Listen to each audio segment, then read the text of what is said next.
आज 3 मई 2025 अभी सुबह के 6:30 बजे है। आज से एक हफ्ते पहले मैंने लिख दिया था कि 3 मई 1980 के दिन मेरी बड़ी माँ चंचलबा गुजर गई थी और 3 मई 1981 में नरगिस गुजर गई थी।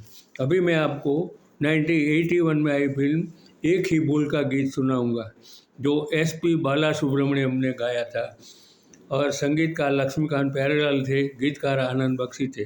फिल्म में जितेंद्र था, शबाना आजमी थी, रेखा थी। जितना याद है सुनाऊंगा, मुझे अचानक याद आ गया।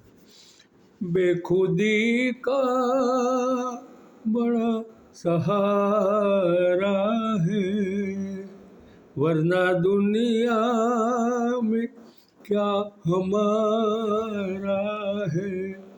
लोग मरते हैं मौत आने से, हमको तो जिंदगी ने मारा है।